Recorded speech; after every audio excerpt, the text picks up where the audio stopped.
Okay, recording started.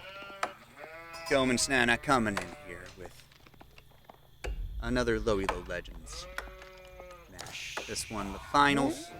Game number 2 between Bigglestine and Vladyr. They are the bottom bracket, so 1100 Elo or less is what that's supposed to be. So far, the overall record between the two today is Vladyr with 2 wins and Bigglestine losing both those games. And actually, before I get ahead of myself, another shout out over to Rising Empires. They are a Discord community. They put this whole thing together.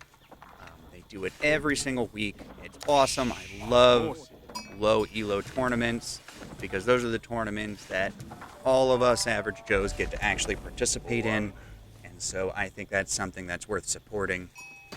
So definitely feel free to check them out. Honestly, they're very easy to get to.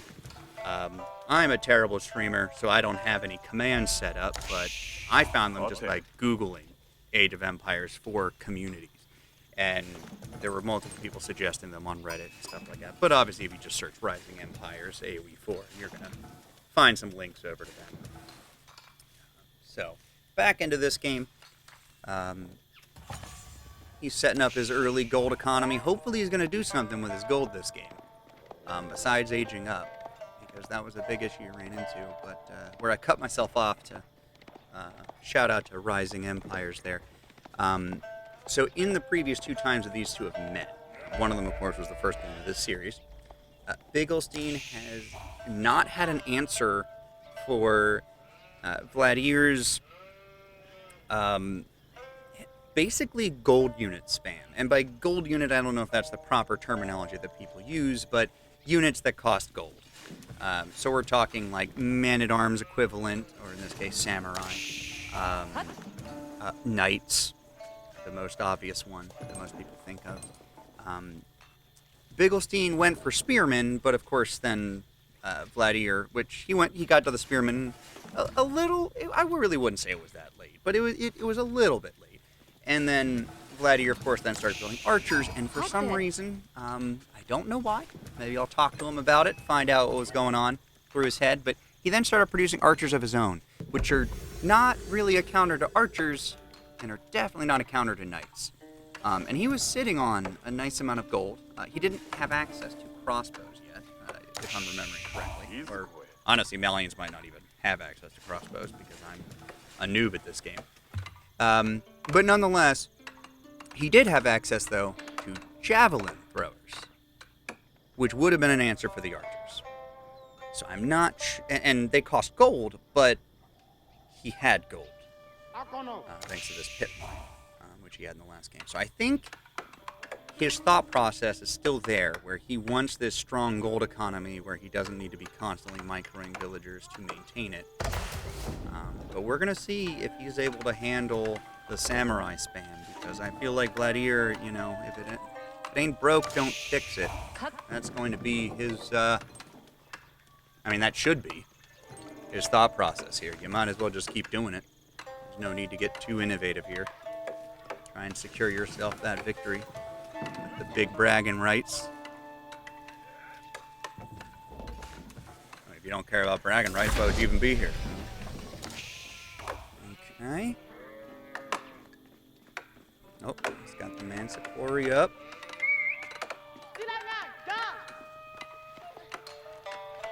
Okay, he's scouting. He is actually paying attention. Very early outpost coming out of Vladyr here, which I like. I definitely like that.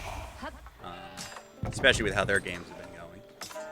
The scout coming in and actually attacking, I wonder if he just moved it too close and then it decided to attack because he didn't have stand ground on. Fortunately for him, though, Vladyr's not killing him with the villagers. So. Yeah, Vladyr, I guess he just doesn't want to interrupt his mound mining time. But I think if your villager's getting this low, yeah, that's. I actually expected more out of Vladyr. I really expected more. He could have just hit him with 5 villagers and really chunked that scout. Unless maybe I'm wrong. Oh, he does do a little more damage I think, than your typical scout, but he's still, no. I mean, 6 from the knife. No melee armor. Yeah, no, he would have gotten demolished there.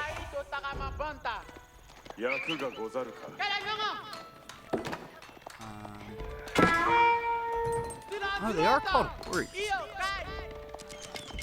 Maybe I'm missing something. I mean, that's stronger than your normal scout, but that still is just kind of 2 times the health of a villager. But pretty much the same damage. So I don't really... Okay. This early outpost, really smart move by Vladyr. I mean, I'm a fan of it regardless, but it's really paying off now. He shouldn't have lost that villager earlier. I'm sure he probably was... had a few harsh words for himself when that kind of happened, but he's coming back in again, seeing if he can't get a quick snipe on one. But I mean, yeah, they're not killing him that fast. Yeah. I'm gonna... let me double check here. Wait.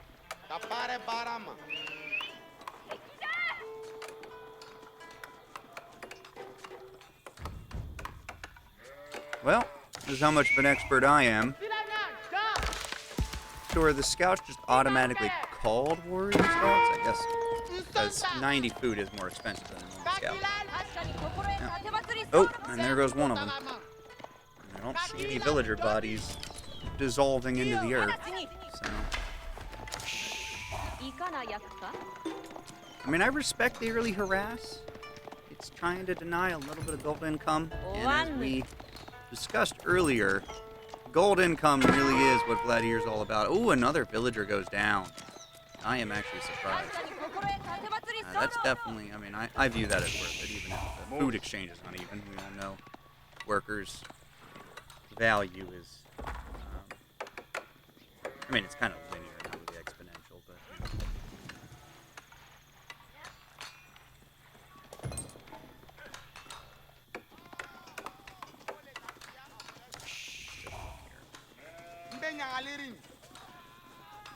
Okay, so he does have... I mean, with this early stables, he will have access to heavy melee cavalry. They're pretty expensive, too. So he can get himself... well, I shouldn't say get himself, but if Vladyr goes in the same direction, which he is heading for castle. He is heading for castle, which is what he did before. I remember it being like a pretty tame... Although I think Vladyr was the one putting pressure on Bigglestine earlier on.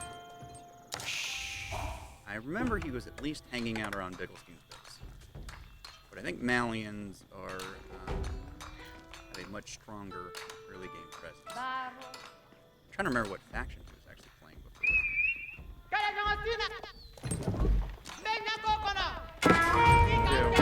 Yeah, I just don't quite see the value there. I mean, he's not producing tons of them, but I'm just mulling over in my head my earlier judgment about him not fighting the warrior scouts with his villagers. And, I mean, it was almost...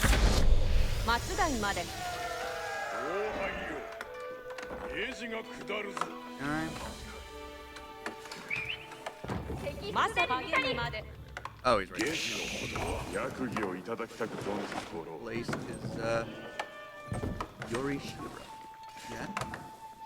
For his free bonus passive gold income.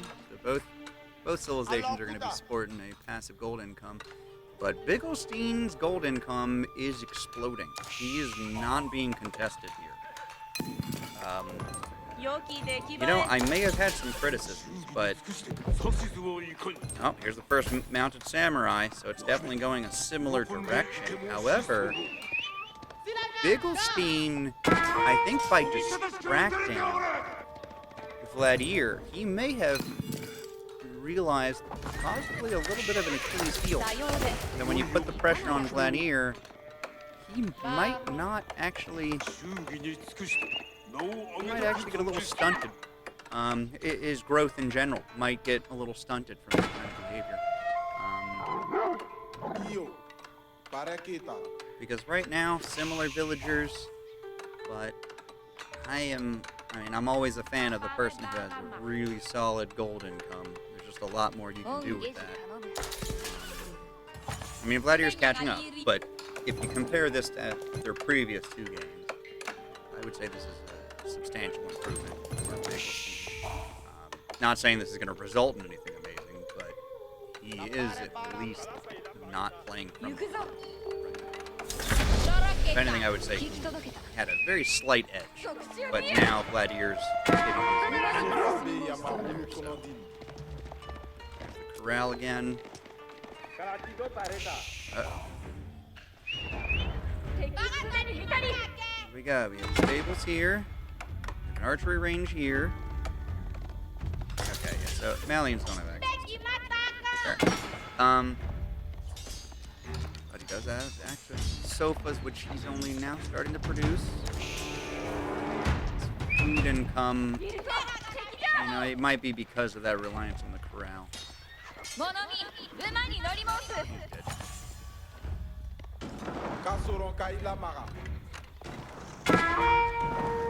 And that's not going to destroy anything soon. I don't know that getting the stables up is worth losing villagers.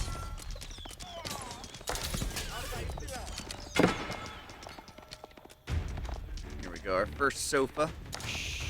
Try and compare some stats here.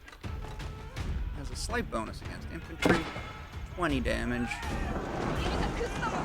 3 of each versus 4 of each and Katana with 25. So sofa are definitely not favored. Going up against mounted samurai. I want to quickly check with the cost. Oh yeah, mounted samurai though are almost twice the gold cost. So when you factor that in, sofa are actually not bad. They're not a bad match. As long as your food income is okay though, because food-wise, oh beautiful. That's good to see. Mounted samurai goes down, nothing else dies. That's big. He needs to get that pit mine back up though. He needs to get that pit mine up. Well, I would say get something to defend this right away and the pit mine. And he is not paying attention.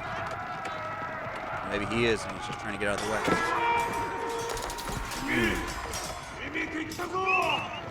That charge attack definitely does some damage. I don't think he wants to commit. Yeah.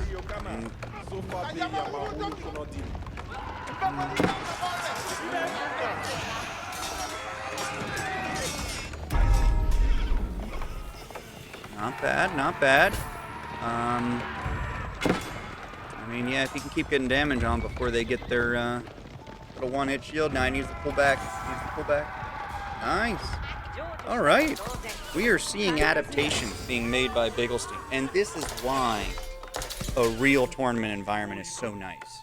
And I appreciate the Swiss stage because instead of it being a single elimination bracket where it's almost like if you just found a random person to play a custom game, instead you're getting to kind of play a little bit of everybody, and then from there you can then participate in more of a true tournament match at the very end. But Swiss stage, of course, is a tournament for sure. So the semifinals being a best of one, that's probably for time. So, I'm not faulting anybody for designing it that way. It's just a little bit unfortunate. But those players have almost always already met each other before. So it's not really a best of one, so to speak, because they have at least a little bit of experience playing against each other previously. But yeah, I'm overall appreciating this bottom bracket. Yes, there's been some decisive victories. This is interesting. You've been building up in sofa, which you don't have. Do they have? Oh yeah, they do still have 3 range arms. That's actually not that bad. Oh, now this is what I am not sure about. Vladyr's coming back.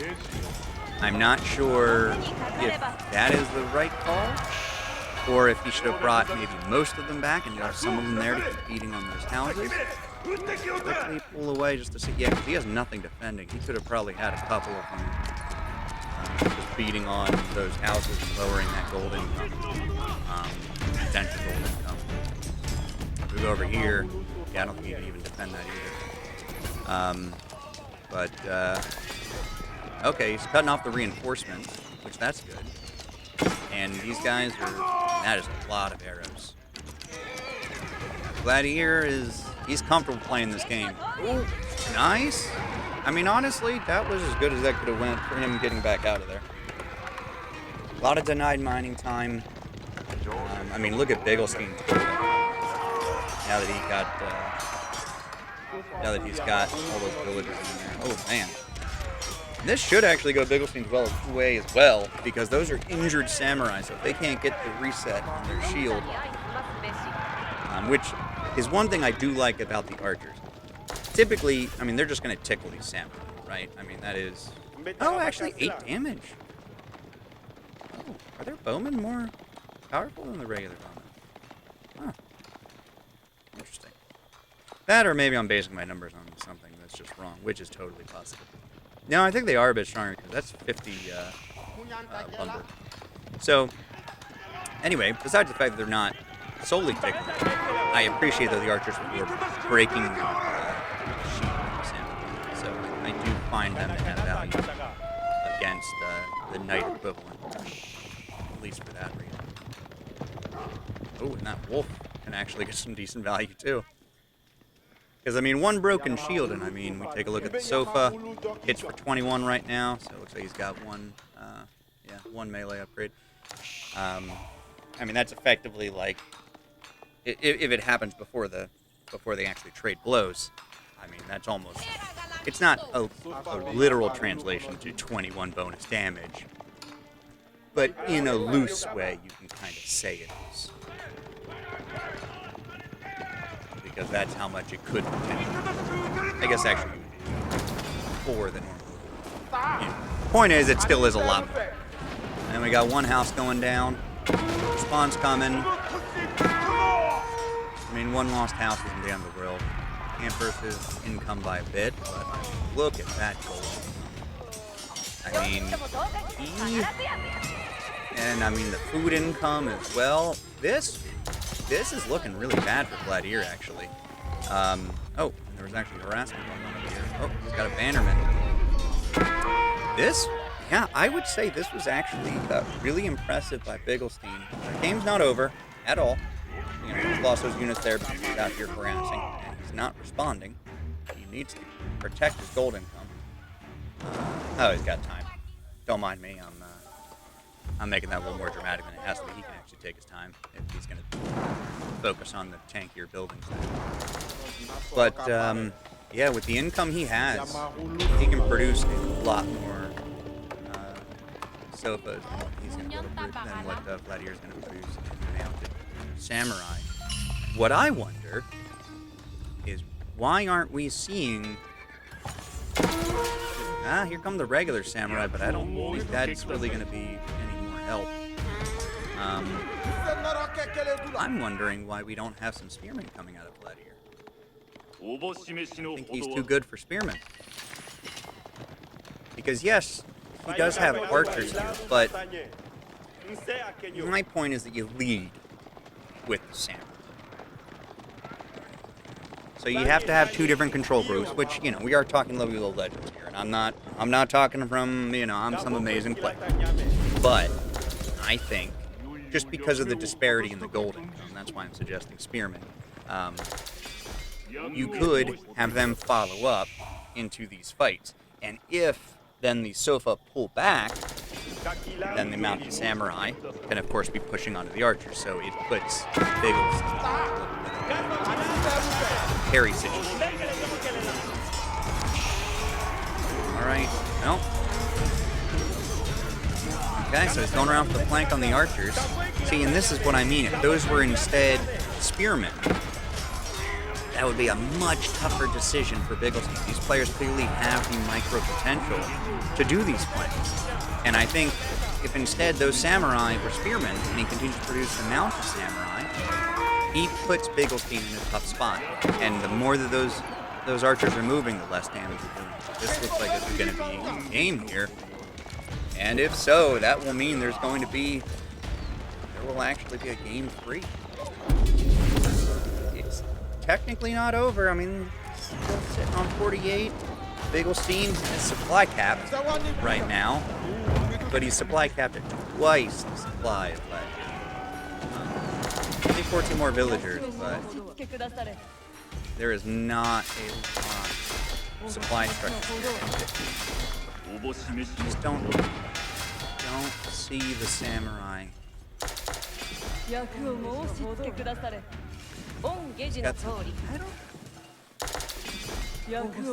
I mean, they even say on here, countered by knights. You know, I think Vladyr, his weakness might also be what his strength was against Bigglestine. He only likes to produce units that cost gold. You know, that might be a bit too much condemnation here, but he really is only producing units that cost gold. I mean, he did produce some armor, but in this game, there we go. We're going to be going to a game number 3. All right, awesome. Well, that's great. Well, I'm not going to cut it out just yet. Let's take a look at those timelines. I think those timelines, they paint a pretty picture, I think. But this is nice to see. We're going to a game 3. Yeah, you can see, I think that harassment, wow, that was definitely, and it wasn't even that much. That's the impressive part about that harassment, is that harassment was just scouts. I mean, sure, warrior scouts, they're a little bit better, but they're really not that great. They're not that amazing. And Vladyr even had an outpost early, but I think that distraction just threw Vladyr off of his game. And once he got thrown off, he used the strength of the Malian's passive gold income, early, strong passive gold income that was being uninterrupted by the distraction, to then just be like, all right, I'll just start making my knight equivalent, and I will beat you with my wallet. And that's basically what ended up happening. Again, I still think some spearmen would have really helped Vladyr there, because it would have forced Bigglestine to at least make some hard choices. But all he really had to do there was just, I mean, his archers really weren't adding a whole lot to the fight. I mean, he didn't really need them, all things considered. But had he had spearmen, then the archers would have been important. But that would have been a very difficult decision for him for his sofas, because his sofas, they just had to attack move. I mean, yeah, it's nice to micro them and try and block the mountain spear from getting, but even if the archers die, it didn't really matter because the sofas were the real threat. So, and he was, like I said, beating with his wallet. Yeah. Honestly, good game though. I mean, it was close. There were, like how pretty much most of these games have been. They're really close until there's like this one pivotal moment where clearly one player seems to be either making a big mistake or another player is capitalizing on an opportunity. And then it usually snowballs considerably out of control from there. But this one, it had a little bit more ups and downs to it. So, yeah, that was great. I'll stop the recording there.